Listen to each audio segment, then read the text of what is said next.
Good morning. Next topic for discussion is the next step for pharmacokinetics, that is biotransformation of drugs. We are going to discuss this topic under the following headings. First, we'll define biotransformation.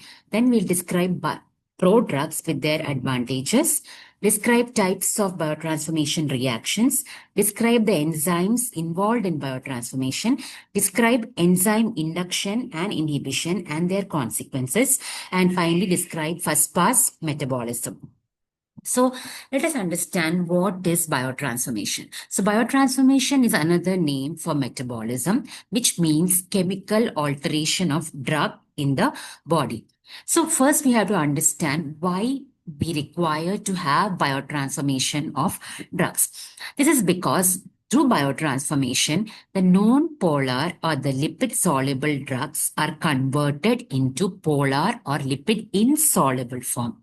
This is because you have already learned that the lipid-soluble drugs, they are always reabsorbed from the kidney, or they are the ones that are always crossing the membranes and do not get excreted. So we are, by the process of biotransformation, we are trying to convert the lipid soluble drugs into lipid insoluble form so that they are not reabsorbed in the renal tubules and are excreted out. You have to understand one thing here, that the drugs cannot be acting forever. They have to be eventually leave the body. And so we have to convert them into a form that is not reabsorbed in the renal tubules and are finally excreted out. So it implies that the drugs which are already lipid insoluble, for example, streptomycin, neostigmine, these are not biotransformed and are excreted unchanged from the body. So please remember these two examples for the time being of the drugs which do not require biotransformation because they are already in the lipid insoluble form. Now, which is the site for biotransformation? The primary site is the liver, and the other sites are intestine, kidney, lungs, plasma. Now, what happens at the end of biotransformation? So, it can result in the inactivation of the drug, which is the situation in most of the cases. For example, the most common drug, paracetamol, it is inactivated by biotransformation. Now, in certain situations, the metabolite that can be formed from a drug may be active. So in these situations, the drug is already active and is doing its effect, and the metabolite that is formed from biotransformation is also active. So these are the situations where an active metabolite is formed from an active drug. A classical example is a conversion of morphine to its active metabolite, morphine 6-glucuronide. Similarly, allopurin is an active drug. It is converted into an active metabolite, alloxanthine, by the process of biotransformation. Then there is a third situation where the inactive drugs are converted to active drugs. So the inactive drugs are called as the prodrugs. Okay, so these are available as inactive drugs. They remain inactive outside the body, but when inside the body, they are converted to the active forms. And these are called as prodrugs, and these are very important from the examination point of view. So some of the classical examples of prodrugs are levodopa and enalapril. Levodopa is converted to dopamine, the active drug, and enalapril is converted to the active form, enalapril. So levodopa and enalapril are prodrugs. And so these are some of the other examples of prodrugs. You can see ampicillin, it is converted to active drug ampicillin, methenamine converted to formaldehyde. So you should learn the examples of prodrug and their active forms. Now let us see what are the advantages of prodrugs. The prodrugs can be more stable than the active drug. For example, the ampicillin is a prodrug and it is more stable than ampicillin. Next one, the prodrug has got better bioavailability. Dipivefrin is the prodrug of adrenaline. Dipivefrin adrenaline as such doesn't cross the cornea, but dipivefrin, the prodrug, can cross the cornea, and once it crosses the cornea, it gets converted to adrenaline. So dipivefrin helps in increasing the bioavailability of adrenaline. Some of the prodrugs have longer duration of action. Such an example of this is enalapril. It is getting converted to enalaprilat inside the body. So this increases the duration of action of enalapril. Some of the prodrugs have got desirable pharmacokinetic properties. For example, the levodopa. The levodopa can cross the blood-brain barrier, whereas the dopamine cannot. So, in conditions like Parkinsonism, where we require dopamine in the brain, we cannot give dopamine as such because we know that the dopamine will not cross the blood-brain barrier. So, it is provided or administered in the form of levodopa, a prodrug which can easily cross the blood-brain barrier. Once it crosses the blood-brain barrier, it is converted to dopamine in the brain. Now, some of the prodrugs can have lesser side effects and toxicity. For example, cyclophosphamide is a prodrug of aldofurosemide. Cyclophosphamide has got less toxicity as compared to the active form aldofurosemide. Similar one is methenamine and formaldehyde. Methenamine is it is less toxic and when compared to formaldehyde. So the methenamine gets converted to formaldehyde only at the site of its action, that is in the bladder. In other places, if suppose we are giving formaldehyde, it will cause a lot of damage to the other cells of the body. So we are giving formaldehyde in the form of methenamine, which is getting converted only at the site of action and without causing any kind of damage to other parts of the body. Now, what are the types of biotransformation reactions? So we are dealing with two types of reactions. One is called as the non-synthetic or the phase 1 or functionalization reactions. And the other one is called as a synthetic or phase 2 or conjugation reactions. In the first one, that is a phase 1 reaction, what happens is that a functional group is added to the drug. And the metabolite that is formed at the end of this reaction or the step is either active or inactive. Whereas in the synthetic or the phase 2 or conjugation reactions, what happens is, as the name suggests, an endogenous radical is conjugated to the drug or its phase 1 metabolite to form a polar metabolite which is easily excreted. The metabolite at the end of this phase is usually inactive, except in certain situations like morphine, where the metabolite is also active. Okay, so usually the steps are, first the drug will enter the phase 1 reaction and the metabolite that is formed at the end of the phase 1 will enter the phase 2 reaction. But sometimes some drugs can directly enter the phase 2 also. Okay, so this is what the types of reactions in biotransformation are. We will now talk about each type of reactions in detail. So phase 1 reactions, under this, oxidation is the most important type of reaction and it involves the addition of oxygen or a negatively charged radical. The oxidation reactions mainly include hydroxylation, oxygenation, or dealkylation and oxidative deamination. The enzymes which are involved in the oxidation reactions are mainly the cytochrome P450 and is a major class of enzymes, and a lot of subtypes of cytochrome P450 enzymes are there, of which CYP3A4 and CYP2D6 are the most important cytochrome P450 enzymes. Others are also there, which are mainly CYP2C8 bar 9, CYP2C19, CYP1A1 bar 2, CYP2E1.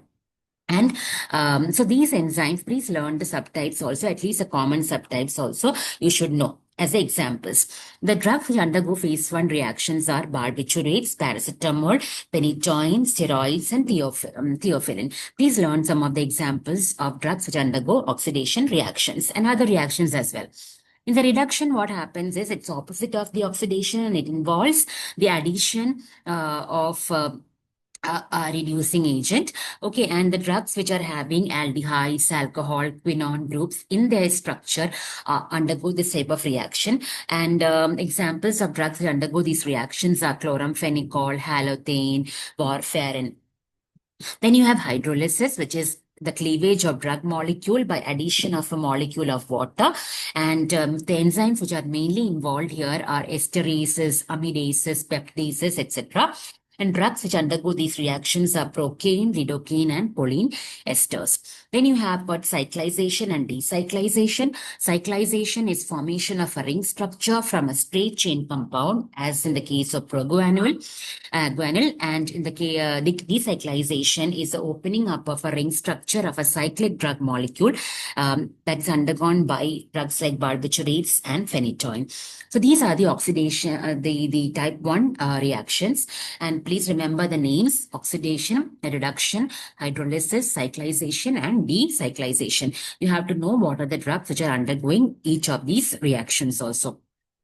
Now we come to the phase 2 reactions. We already said that it is involving the addition of endogenous radical to the drug or its phase 1 metabolite. The most important conjugation under this is glucuronide conjugation. Here the drug or this metabolite is conjugated with glucuronic acid, and the enzyme that is involved in this is UDP, glucuronidase transferases carry out this reaction, and the drug metabolites that are formed are excreted in the bile, and once it is excreted in the bile, what happens is that in the gut it is hydrolyzed by the bacteria, and the drug that is liberated undergoes enterohepatic circulation, and this prolongs the drug action. So you have to remember this, that any metabolite that is formed by this kind of conjugation usually has a long duration of action because of the enterohepatic circulation.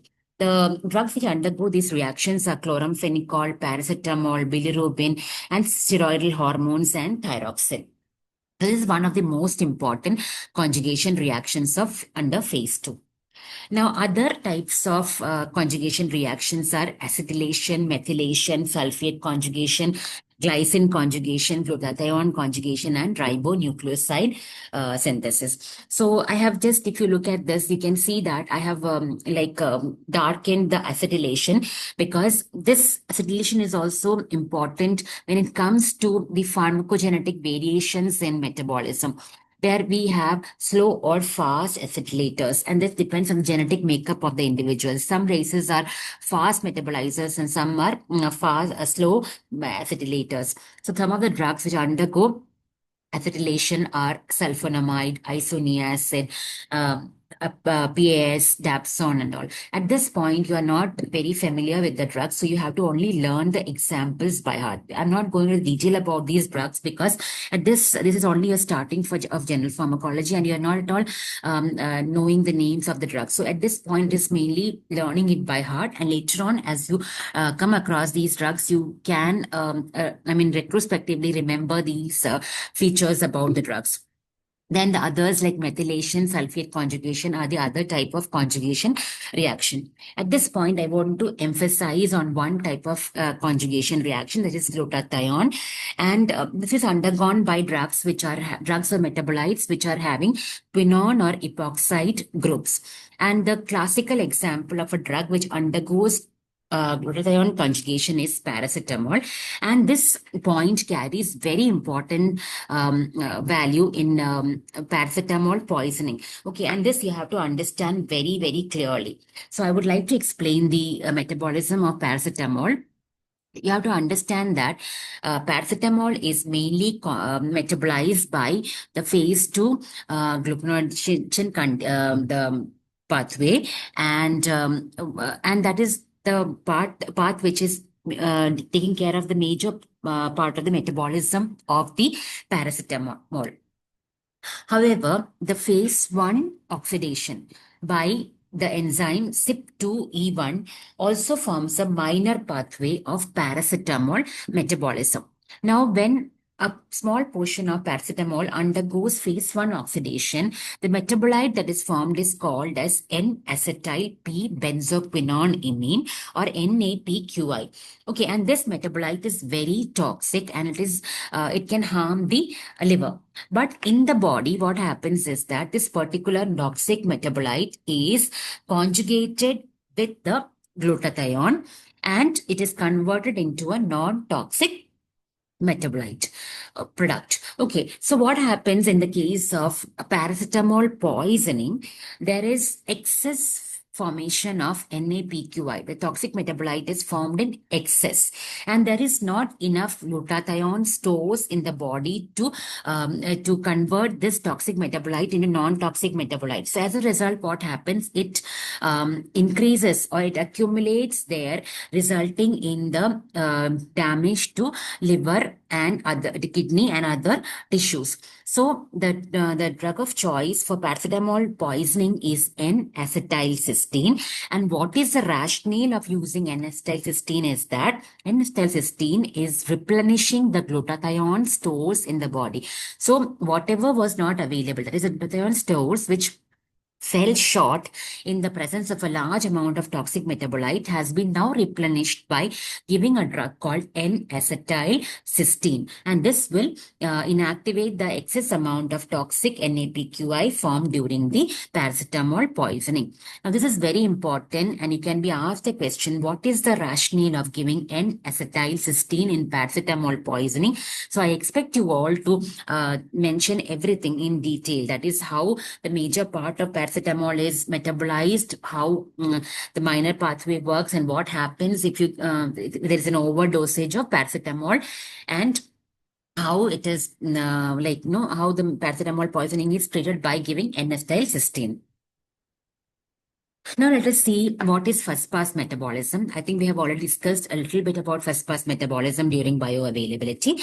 This is also called as a pre-systemic metabolism, and it is a metabolism of a drug that is occurring during its passage from the site of absorption, that is the gut, into the systemic circulation. The main site is liver and intestinal wall for the orally administered drugs, and the drugs which are administered by the other routes, they do not have much of first-pass metabolism, but they can also undergo a small amount of first-pass metabolism in the skin, lungs, and all. Now, different drugs have got different extent of first-pass metabolism. You can see that drugs like phenobarbital, theophylline, pindolol, they have got low first-pass metabolism. So even if you give it by oral dose, a good amount of the drug will be available for action. And because, as we mentioned already, that lower the first-pass metabolism, higher will be the bioavailability. The ones with intermediate first-pass metabolism will again have an intermediate type of bioavailability. Then there are drugs which have got high first-pass metabolism. Now, in such cases where the first-pass metabolism is high, then you cannot give them orally. Because even if you give it orally, a lot of it will be wasted by first-pass metabolism, and very little will be available in the systemic circulation. So you cannot give it orally. You have to choose an alternative route, like the IV route or the sublingual route, which bypasses the first-pass metabolism. The examples of such drugs are isoprenaline, lidocaine, and testosterone. On the other hand, there are drugs which are having high first-pass metabolism, but in these drugs, you can prefer to give very high oral dose of the drug, so that even if some of it is wasted by the first-pass metabolism, you can still have some good amount of drug to act or bring about the effects. Okay, so the drugs which are having high first-pass metabolism, either you can give a high oral dose, as in the case of glyceryl trinitrate, morphine, propranolol, or you can give them by alternate routes like IV or sublingual. For example, isoprenaline, lidocaine, and testosterone. Now, let us see what are the significance. What is the significance of high first-pass metabolism, which I've already discussed. That is the use of sublingual or parenteral route over the oral dose in drugs with high first-pass metabolism. There is also marked individual variation in oral bioavailability because of the different extent of first-pass metabolism in different individuals. Now, for the same drug, the different individuals might be having different extent of first-pass metabolism, maybe based on their the physiological parameters, or maybe based on the liver health and all. So again, there can be differences in the oral bioavailability based on the individual status. Oral bioavailability can be increased in patients with liver disease. Now, you know that the site for first-pass metabolism is liver. In the condition where the liver is not functioning properly, the liver enzymes will be deficient, and this can lead to less metabolism and increased oral bioavailability. Now, oral bioavailability of a drug can be increased if another drug competing with it in first-pass metabolism is given concurrently. Now, there's something called as the Hoffman elimination, and this is referring to the activation of the drug in the body fluids by spontaneous molecular rearrangement without the agency of an enzyme. There is no enzyme involved in this kind of a metabolism or inactivation. And one example of a drug which undergoes Hoffman elimination is atracurium. Atracurium is a skeletal muscle relaxant, which we will be studying much later in your curriculum. Now, let us see what are the enzymes which are used in which play a role in the biotransformation. So there are two types of enzymes. First is the microsomal enzymes and non-microsomal enzymes. Microsomal enzymes are present on the smooth endoplasmic reticulum of the liver cells and also in the intestinal mucosa, kidney, and lungs. Whereas non-microsomal enzymes are present in the cytoplasm, mitochondria of liver, and other tissues. Microsomal enzymes, they mainly catalyze oxidation, reduction, hydrolysis, and glutaminyl conjugation. That is, if you look at it, it is mainly catalyzing type 1 and one type of type 2 reaction. Whereas non-microsomal is mainly catalyzing the conjugation reactions and some of the oxidation and reduction reactions. Now, the microsomal enzymes are inducible by drugs, food, etc. Inducible means their synthesis can be increased by other drugs and diet. Non-microsomal enzymes are non-inducible. Genetic polymorphism is mainly shown by the non-microsomal enzymes. And examples of microsomal enzymes are the cytochrome P450 enzymes, whereas the non-microsomal enzymes examples are esterases, amidases, and conjugases. Now we have to learn about two important phenomena, microsomal enzyme induction and microsomal enzyme inhibition. So first we will learn about microsomal enzyme induction. So what does it mean? It means the increase in the synthesis of microsomal enzymes like the cytochrome P450 by different drugs, diet, carcinogens, etc. Okay, there is an increase in the synthesis of the microsomal enzymes. So what happens when the enzymes are increased, the metabolism of the drugs which are metabolized by this drug also increases. And induction of these enzymes occur at the DNA level. So it will take a long time to happen. It's a slow process. It takes about 4 to 14 days to reach the peak, and it subsides in 1 to 3 weeks. You should also remember the examples of enzyme inducers. Some of the drugs which can cause an increase in the synthesis of enzymes is phenytoin, phenobarbital, carbamazepine, rifampicin, isoniazid, and alcohol. This you have to learn by heart, the examples of enzyme inducers. Now, you have to also remember the consequences of microsomal induction. So first and foremost consequence is the decreased intensity and duration of action of the drugs which are inactivated by metabolism. So you know that metabolism is inactivating most of the drugs. So if you are if you're giving a drug, for example, an oral contraceptive pill, which is a steroid in nature. So if you're giving that pill, now when and along with the enzyme inducer, say for example, rifampicin or phenytoin. So what happens is that this rifampicin or phenytoin will increase the synthesis of the enzymes which metabolize the OCP. So as a result, what happens? The effect of OCP is reduced. The duration of action and the effect of the OCP is reduced because it is getting metabolized faster.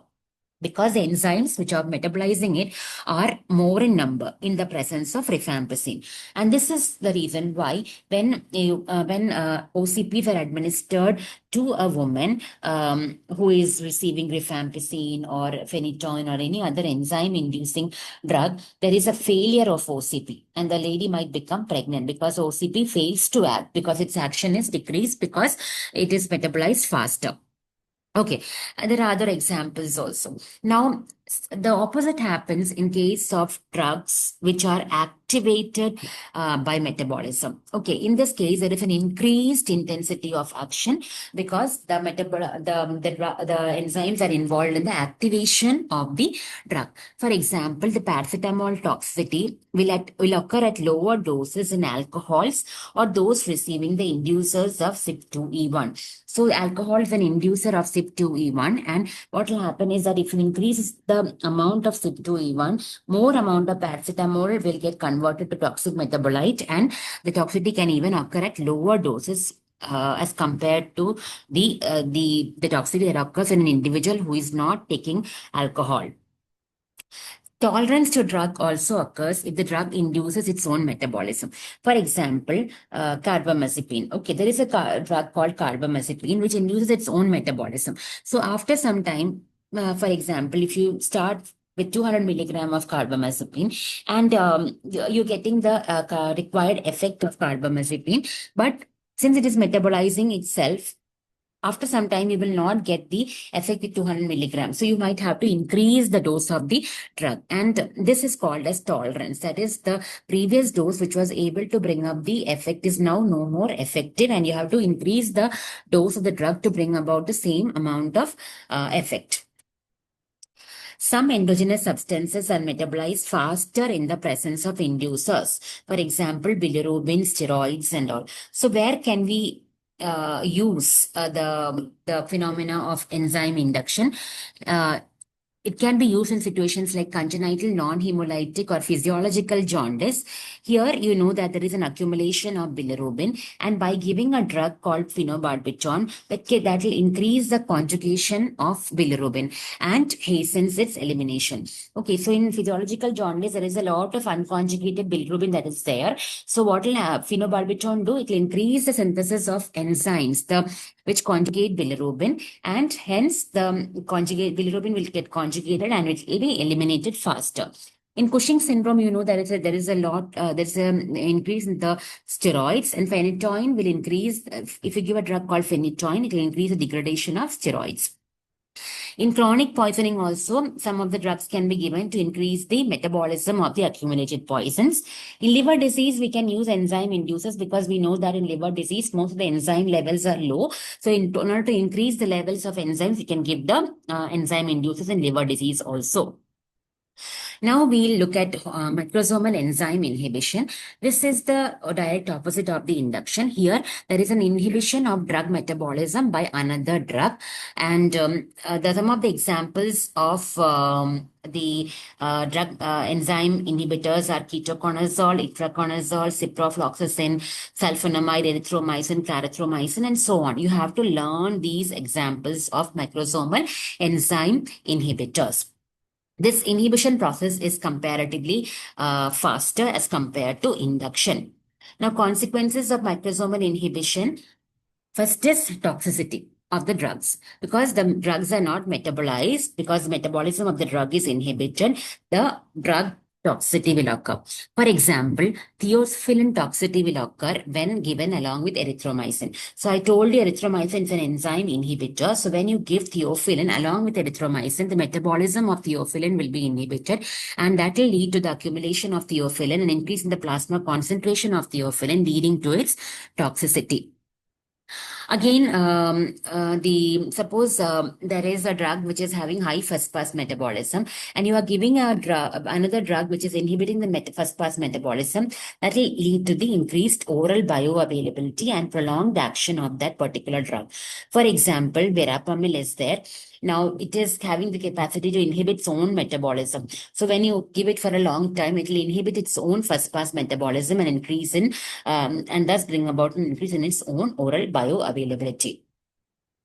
Now, sometimes we can use lower doses of drugs can be used when given with enzyme inhibitors, because we know that the enzyme inhibitor will decrease the metabolism of the drug, so we can prefer to use lower doses of the drugs. One of the examples is boosted PI regimens in HIV, and this strategy you will learn better when you learn HIV.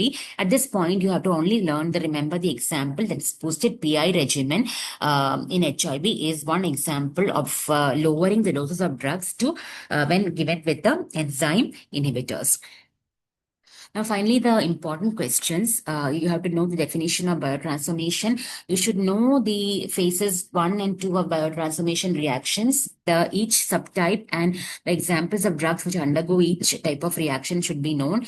Should be able to know the differences between microsomal and non-microsomal enzymes. You should be able to describe enzyme induction, inhibition with the examples of enzyme inducers and inhibitors, the consequences, and maybe the possible uses of induction. Then describe first pass metabolism. You should be able to describe the prodrugs. You should know properly regarding the paracetamol poisoning and the antidote and the rationale of using that particular antidote. You should also know what is the rationale of using phenobarbital for physiological jaundice and the reason why there is OCP failure when used with rifampicin or phenytoin.